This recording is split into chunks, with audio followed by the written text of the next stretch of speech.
სახელითა მამისათა და ძისათა და წმინდისა სულისათა მოგესალმებით მეგობრებო ყველას.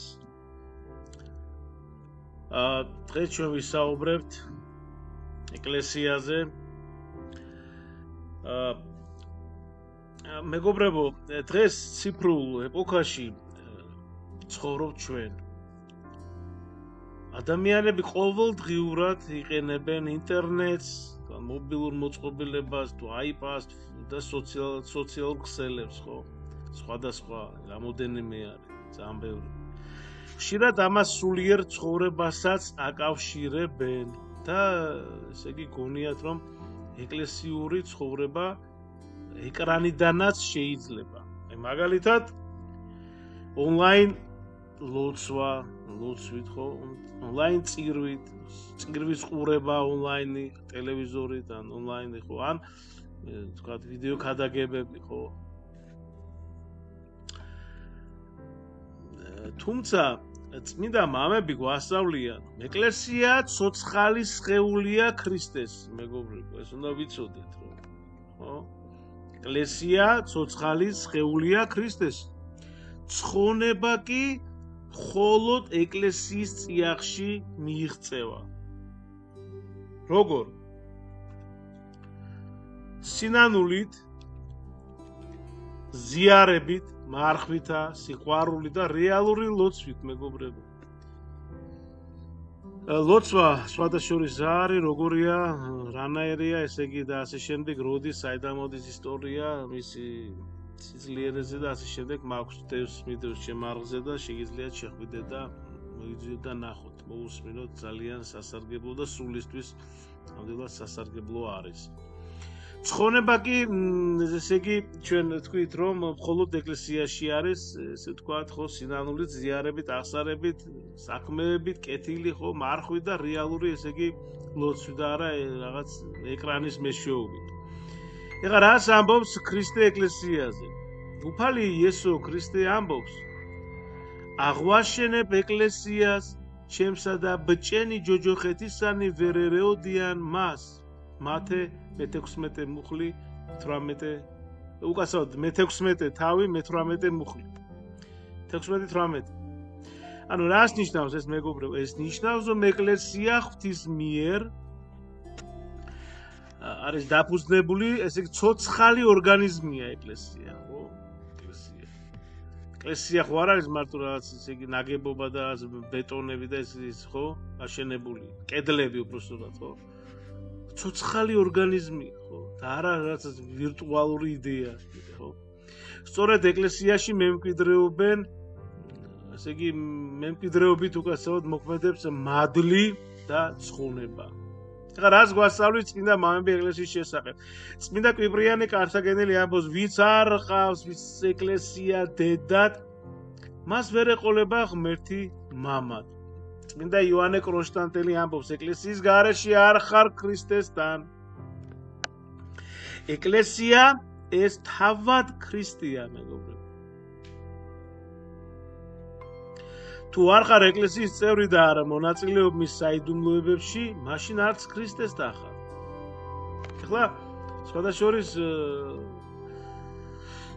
ჩვენ ასევე არის დევს ჩემარზე, იქ არის არზე შებძანდით და ნახავთ პლეილისტებად არის დაყოფილი ძველი აღთმა, ახალი აღთმა, ჯერ ესე იგი ჯერჯერობით, ანუ ამ ეტაპზე, ეხლა დღეს ეხლა უკვე იოანეს სახარება მთლიანად არის, მათეს ნახევარი არის და ესე იგი ძველი აღთმა, ანუ ბიბლიის დაბადების წიგნიც არის, სადაც იქ კარგად არის, რომ ეს ეკლესია, ნახეთ, როგორც თუ არ ახარო ეკლესიაშიო დღეს, როგორც აქ წერია, ხო? ვერ გადარჩება, ხო? გახსოვთ ნოეს კიდობანი? აი ნოეს კიდობანი არის, ესე ვთქვათ, მოასწავებს დღევანდელ ეკლესიას, რატომ? იმიტომ რომ ნახეთ, ვინც იმ დროს წარღვნის დროს იმ კიდობაში, ნოეს კიდობაში გადარჩა მხოლოდ 8 ადამიანი, ხო, ნოე, მისი ცოლი, ნოეს 3 ბიჭიშვილი და მათი ცოლები 3 ცოლი. ხო, 8 კაცი. 8 კაცი. და მას დაცინოდნენ, გახსოვთ, იქ არ მოდიოდეს, იგი თვებით არ იყო წვიმა და ეს იგი რას აშენებდა?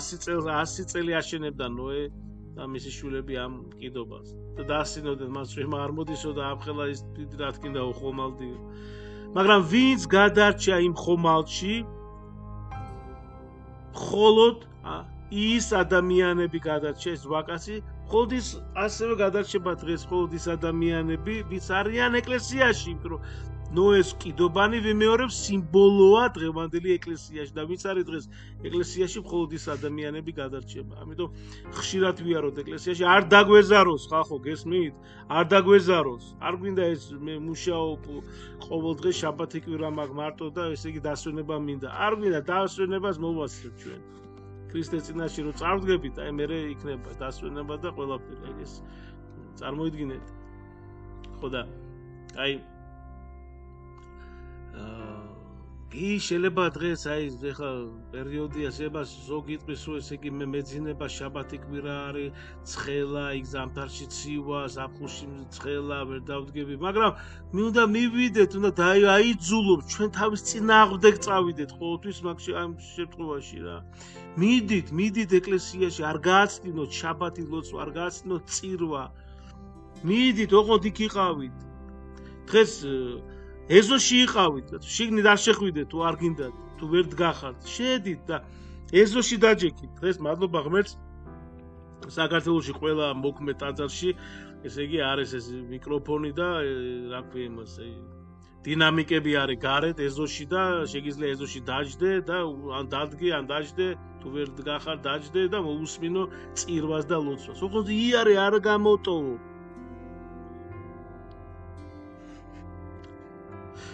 ეხლა რაც შეეხება ციფრული ეპოქის სულიერი, თქვათ, რა და რა საფრთხები არსებობს მეგობრებო. მოდერნიზაცია, ხო, მოდერნიზმის ცდუნება. ეხლა ბევრს გონია რომ ეკლესიური ვიდეოს ყურება ლოცვა და სინამდვილეში კი ციფრული მოწყობილებები, თქვათ, ხშირად გვართმევს ამ დროს ღმერთთან ნამდვილი ურთიერთობისთვის. ხო? ქრისტე, უფალი იესო ქრისტე ამბობს სადაც 2 ან 3 შეიკრიბებიან ჩემს სახელზე აქ ვარ მათ შორის ანუ იქ ვარ უბრალოდ მათ შორის ხო სადაც 2 ან 3 შეიკრიბებიან ჩემს სახელზე იქ ვარ მათ შორის ესე იგი ეს მათე მე-18 თავი მე-20 მუხლი მათე 18-20 ხო და ესე იგი რას ამბობს ქრისტე თუ 2 ადამიანი სადაც 2 ადამიანი არისო შეკრებილო ჩემი სახელითო ხო ჩემზე საუბრობს მუნ ვარ მე ესე მან იქ ვარო მეცო წირვის ონლაინ ყურება არ ნიშნავს ლიტურგიაში ესე იგი მონაწილეობას და ესე იგი გახარ და ასე შემდეგ ხო სინანული ზიარება და ტაძარში ლოცვა ეს ცოცხალი კავშირია ქრისტესთან ხო პიროვნული ურთიერთობა უნდა გქონდეს ხო ცოცხალი ღმერთია ხო ქრისტეს გიყურებს შენ საკვირდება შენ ყოველ ნაბიჯს ყოველ ზახვევს ხო შენ ფიქს გონებას და ეს ყველაფერი ეკრანი ვერ ჩაანაცვლებს ამას ეხლა წმინდა მამები გვაფრთხილებენ წმინდა მამები რომ აი მაგალითად წმინდა იოანე ოქროპირი ეკლესიის გარეთ არ არსებობს ცხონება როგორც აი ნოეს კიდობნის გარეშე ხო არ არსებობდა ხსნა წარღვნის დროს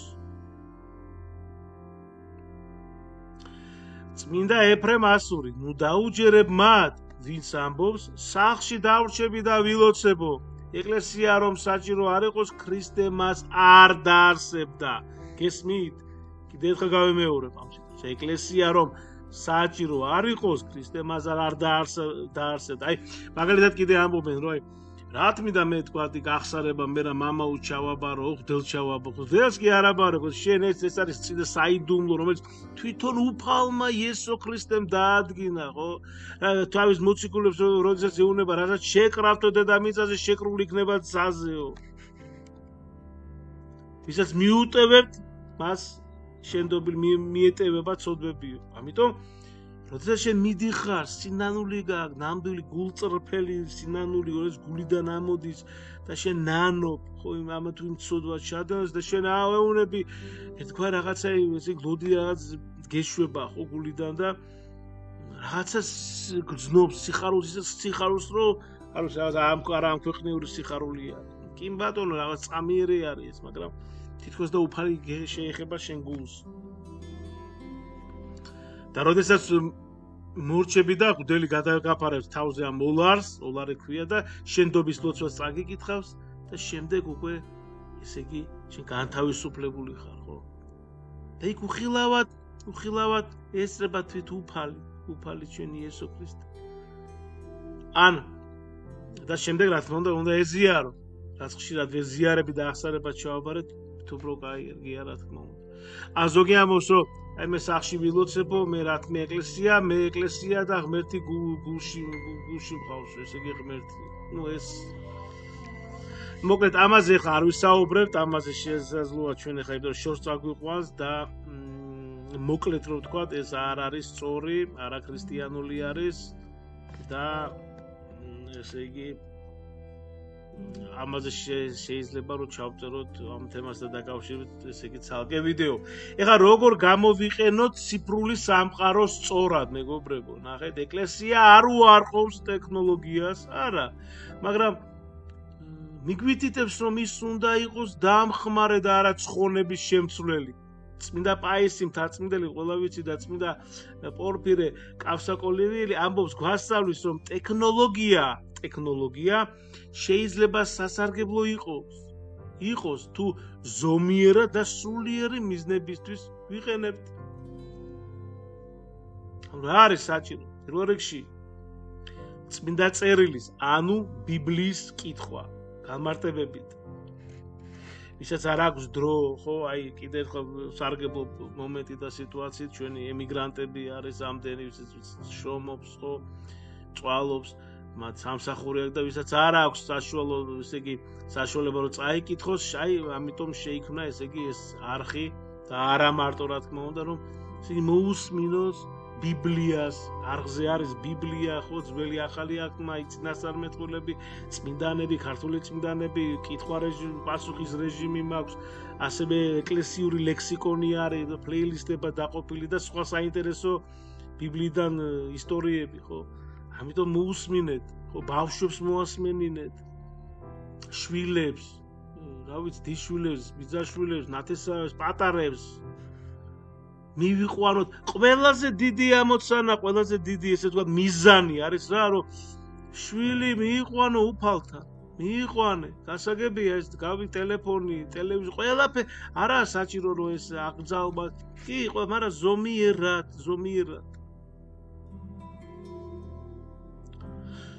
სულიერი ლექციების მოსმენა, წმინდა მამების ქადაგების ყურება, ხო, ესე იგი არ შეიძლება მეგობრებო, არ შეიძლება რომ ვიფიქროთ რომ ეს საკმარისია ცხონებისთვის ან ტაძარი ჩავანაცვლოთ ეკრანით, დავივიწყოთ ზიარება და სინანული. ესე იგი, რა უნდა გავაკეთოთ? დავუბრუნდეთ ტაძარს, სადაც იესო ქრისტე რეალურად გველოდება. ვიმარხულოთ, ვიტიროთ ჩვენ წოდვებზე და არა მარტო ჩვენ წოდვებზე, არამედ სხვის წოდვებზეც. არა სხვის წოდვები კი არა, ზოგჯერ შემთხვევაში ადამიანს უხარია, როცა ის თქვა ჩადის წოდვას და განიკითხავს, რაც არის სულიერი კიბო. ყავდეს აუცილებლად მეგობრებო, სულიერი მამა, მოძღვარი მამაო ავიყვანოთ და მივიდეთ, ესე იგი ყოველ შაბათს ჩავაბაროთ აღსარება, რომელსაც თქვა გზას ვიჩვენებ ჩვენ და გვასწავლის, ხო? და ტექნოლოგია გამოვიყენოთ ზომიერად, მხოლოდ როგორც სულიერი დამხმარე საშუალება. ესე იგი ქრისტე ამბობს, ეძიეთ ჯერ უპირველეს ყოვლისა სასუფეველი, ხო, ღმრთისა და სიმართლე მისი, გესმით? უფლის სიტყვებია. ეძიეთ ჯერ სასუფეველი ღმრთისა და სიმართლე მისი და ეს ყოველივე შეგემატებათ თქვენ. მათე 6:33. ანუ პირველ რიგში უნდა ვეძიოთ ეკლესია უნდა სწრაფვა კონდეს ღვთის მიმართ და მუდამ ძიებაში უნდა ვიყოთ, და უნდა დაკმაყოფილდეთ ჩვენი თავით, ესე იგი დინამიკა უნდა იყოს ყოველთვის მეგობრებო და ესე იგი უნდა ნაბიჯები, უკან კი არა, პატარა ნაბიჯები უნდა ქრისტესკენ მივიდეთ. ქრისტესკენ ვიაროთ. ცხონება ეკლესიაშია, ეკლესია ტაძარია, სადაც ქრისტე გველოდება. ეკრანი ვერ შესწვლის ზიარებას, სინანულს და ცოცხალ რწმენას, მეგობრებო. უფალი გვეძახის ტაძარში თავისი სხეულის წევრებად. წმინდა იოანე ოქროპირი ამბობს, ყოველ დღე უნდა დავფიქრდეთ, თუ დღეს იქნება უკანასკნელი დღე, როგორ ვართ ღმრთის წინაშე. მეგობრებო, გასაგებია, ძნელია დღეს, მაგრამ არ დავკარგოთ რა, ესე იგი დრო ეკრანებთან, ჯობს ვილოცოთ და მოვინანიოთ ჩვენი ცოდვები. რა თქმა უნდა, აუცილებელია შედი იქ იმ ეკრანზე Facebook იქნება თუ სხვა სოციალური ქსელი, თქო, რეკლამას კი არ ვუკეთებ მე აქ YouTube-ის ხანად შეიძლება თქვის ამას, მაგრამ მოკლედ უამრავი სოციალური ქსელები არის, ხო, რაღაც და კი ბატონო შედი იქაც, მაგრამ ზომიერ თეოფანო დაყუდებული თუ გსურს შენი სული ღმერთთან შეუერთო, არ უნდა იყოს ჩაფლული ამ ქვეყნიურ ამოებაში.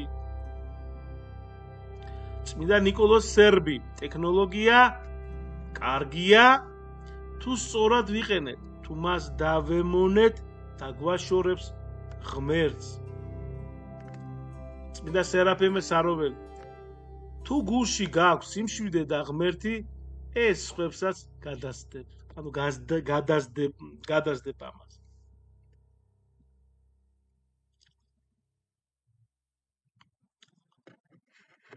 წმინდა ბასილი დიდი, რაც არ ემსახურება ღვთის გზას, ნუ მოусმენ და ნუ უყურებ.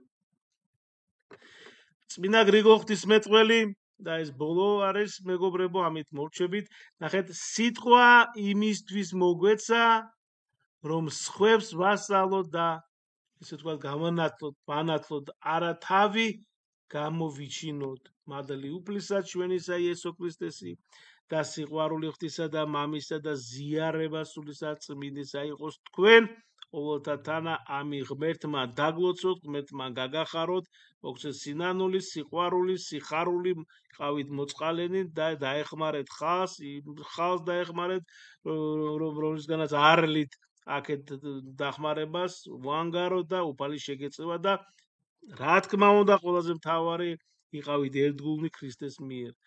მეგობრებო, გთხოვთ გამოიწერეთ არხი და ამით დამეხმარებით მეს და არხს დაეხმარებით, ესე იგი განვითარებაში და მეტმა ემიგრანტმა, ჩვენმა ქართველმა ემიგრანტებმა მოусმინოს და რა თქმა უნდა უსინათლოები, ვინც ვერ ხედავს თვალით, ესე იგი უსინათლოები, რომელსაც შეუძლიათ მოსმენა.